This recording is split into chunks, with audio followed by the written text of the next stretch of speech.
Right now, there's an apple on our screen, and most of us see it as red, right? But it's not red because that's its true property. It's red because our brains make it so.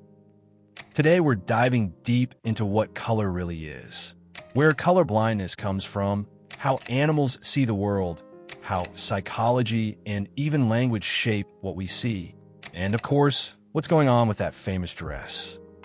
Let's start with the basics. Color isn't an actual property of objects. The apple isn't red and the sky isn't blue. Imagine a beam of white light. If we pass it through a crystal prism, it splits into a rainbow, the visible spectrum. Those colors are simply light waves of different lengths. Long waves appear red, short ones violet, and everything else falls in between. Now back to our apple. Why does it look red? Because it absorbs almost all the light that hits it, except for red wavelengths, which it reflects back toward our eyes. Grass does the opposite. It reflects green light. If something reflects all wavelengths, it looks white. If it absorbs them all, it looks black.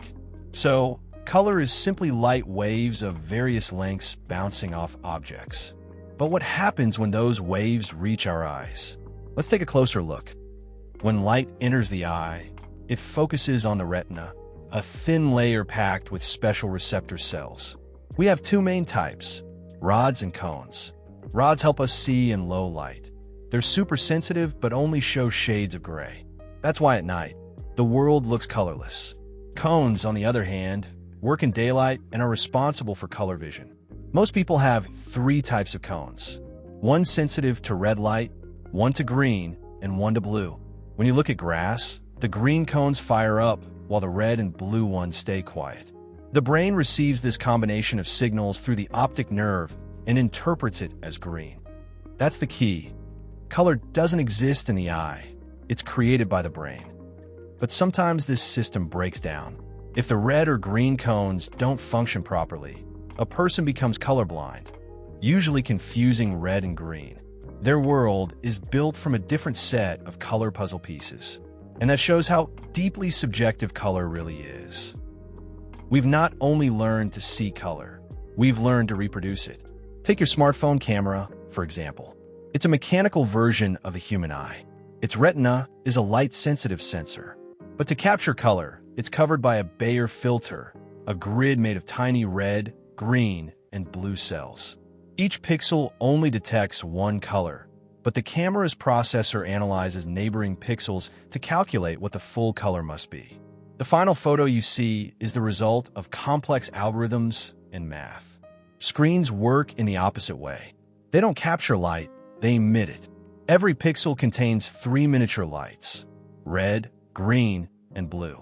For example, red and green produce yellow. All three is white. Red and blue is violet. Your screen blends these colors of light to trick your brain, exactly like real objects do when reflecting light. Our brain doesn't just passively receive color information.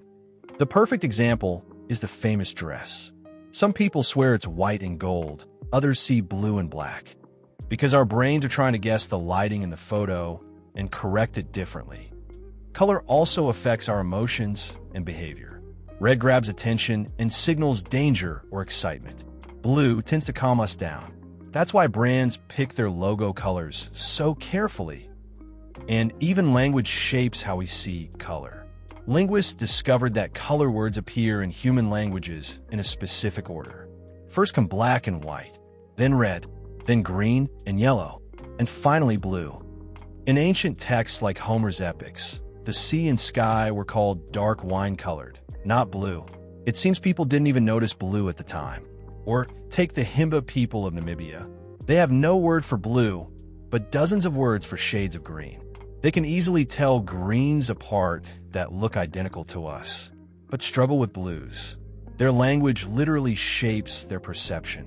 What we can name, we can see more clearly. The lines between colors are drawn by our culture and our words. Before we move on, don't forget to hit like and drop a comment. Thanks for being here. But remember, our vision isn't the ultimate truth. Different creatures see the world in completely different ways. Dogs, for example, have only two types of cones. They can't distinguish red from green, and see mostly yellows and grays. Birds, though, are color vision champions. Many of them have 4 types of cones and can even see ultraviolet light. What we see as a simple green leaf might be covered in complex UV patterns invisible to us. And some butterflies? They have 5 or more color receptors. Their world must look beyond anything we can even imagine. So what is color? In physics, it's light of a certain wavelength. In biology, it's the work of the cones in our eyes. In technology, it's data processed by a camera and light mixed by a screen. In psychology, it's the brain's interpretation of signals. And in linguistics, it's a boundary drawn by words. Color isn't just decoration, it's a fascinating product of how the external world interacts with our inner perception. Thanks for watching till the end. Make sure to subscribe, there's a lot more amazing stuff ahead.